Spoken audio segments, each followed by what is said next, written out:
Good morning and welcome back to the Shadower, where we job shadow people.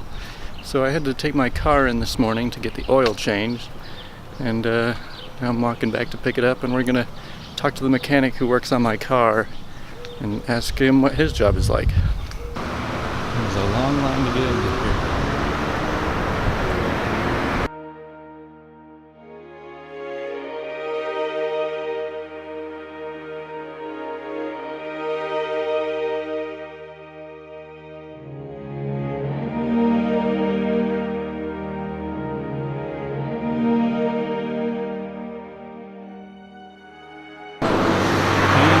Just finished with my car. So how did you end up getting into this job? My dad had a shop. I like to come out and get dirty with him and decided to take it over. Yeah, how long has this business been going? Since 1964. 64, so that's what, like 54 years now? Something like that. Yeah, that's crazy. So did you have to go to like a trade school or something? I did go to trade school. I graduated with my degree in heavy-duty mechanics, diesel mechanics. And I did that for a while, but decided I want to get back in with my dad. Yeah, well, it seems like you got a pretty good business going around here. We do. We got a real good business. It's hard work, but it's good variety.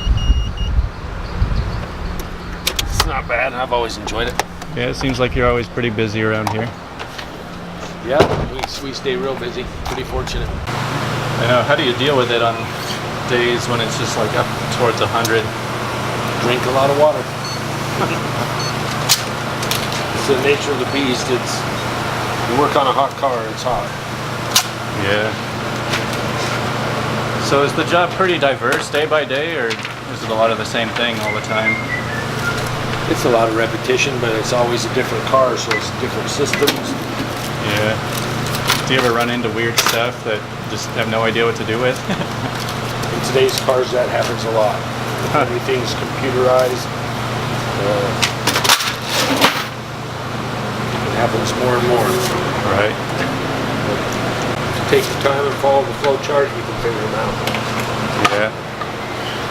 It's not too bad. Yeah. Man, it seems like you get pretty busy on the weekends. We do a lot of emission tests, a lot of oil changes. That's the repetition part, but get a lot of drivability problems, a lot of check engine lights, a lot of brakes, a lot of tool leaks, a lot of air conditioning. So it's always a good variety. Yeah. Do you learn all that in trade school? How long do you have to take that? It was a 2-year degree. Got my associate's degree in it. But it's on-the-job training is the most valuable. Yeah, I guess if you got a family business running the whole thing, then it's pretty easy to get yourself into it. Yeah, it was a good thing. Me and my brother buying my dad out started about 18 years ago. Oh, wow. I've worked here for 35 years. Wow, geez. Since I was like 14. Took a few years off to do heavy duty stuff, and I like this better. Yeah, seems like you get to meet a lot of people who come in. That's the good part of our business. We're just a local mom and pop shop. Yeah. So we have a lot of return customers. It's very personal. That's the second and third generation. So you get to know their family, and get to know people, where they live, what they do. They become a part of our life, and we become a part of their life. It's pretty rewarding. Yeah, I mean, I've seen you almost every time I've come in here in the last year and a half. Yeah, it's I work a lot of hours, 70 hours plus a week, 6 days a week. Wow, that's crazy. So it's always a lot of work, but it's rewarding.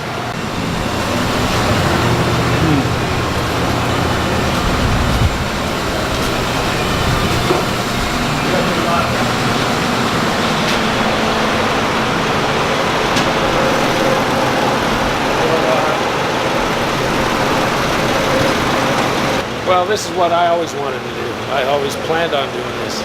Yeah. Well, it worked out I for always you. wanted to be like my dad, so this it was fun. I work every day with my dad for 35 years. And now he's 87 and he still comes in, but it's You can't really do much anymore here. no, it's a lot different. So what is it you have to do to this thing? Just doing emission test, smog test. Oh, wow.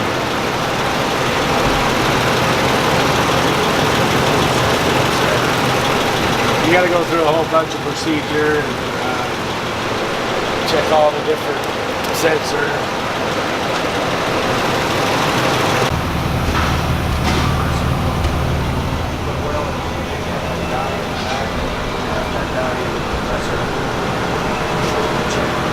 So how do you keep up with like new cars that keep coming out? Like, does the technology make it difficult to fix some of Does. those? Yeah, and you just new cars technology's hard to keep up. Yeah. You got to have different equipment, different mindset to fix cars nowadays. So do you have to turn people away if they have something that you just A lot of times to do. Yeah. I don't have the capabilities to diagnose a lot of the new cars. Yeah, 'Cause that I don't makes have sense. I'm only good to up to probably 2009, Oh wow. 2010. So if somebody, We still do a lot of work on newer cars, but yeah. diagnosing is, I don't have the equipment to do it So properly. if somebody brought in a Tesla, you would just like Nope. have no idea what don't to do work with on that. those. Well, at least most of the newer types, people can just take them to their dealer. Well, the warranties are longer, and that's the way they want them now. They make disposable cars. They want you to drive them for 5 or 6 years and trade them in. And the dealerships are real stingy with technology. They don't want to share information with aftermarket people. Oh yeah. So that's where it's headed. Pretty soon it'll be so out of my range to keep up with equipment wise. I'll still have my niche, but on the new stuff, it's going strictly to a dealer. Right. So have you ever worked on like really expensive, like exotic cars? I don't like Europeans like Mercedes and Volvos. I shy away from them. There's a lot of Corvettes I've worked on, a lot of new Camaros, Chargers, Mustangs. I'm more of American cars. I don't like European. Yeah. But you don't get a lot of Ferraris coming in here. Not on this side of town. Yeah, that makes We sense. do have a customer that does have a Ferrari. Wow. We see one every year, but nothing too much. What does he have you do for that? Mainly just emission tests, change the oil sometimes, fix lights on it. Everything's different though. Well, Just like they all cars are different. And yeah. that's the challenge, The trouble with new cars is I was taught you can fix cars with logic. New cars, you have to have a computer, and the computer tells you what way to go, and you have to follow a flow chart. Yeah. Test voltage. Logic has nothing to do with fixing cars anymore. It's all computer. Yeah, that makes sense. So what would you recommend to anybody like trying to get into the auto mechanic business? Find a niche. Okay. Specialize in one thing. Whether it's brakes, whether it's electrical, whether it's transmissions, whether it's motors. Find a niche. It's hard to fix them all anymore. Yeah. Find your niche. So what was the niche that you started with? I've always done it all. So learn it all, and worked here long enough to get school of hard knocks, I guess. But you learn by your mistakes and learn as you go. The internet's a powerful tool. You can find people that's had the same problem you're dealing with and find out what they did. Yeah, I guess you can do a lot of this stuff from home too. A lot of people try. Yeah. A lot of people get it way over their head. So what do you guys work on, like 6 cars at a time here? We have 5 bays. We try to keep them all full and all moving. Wow.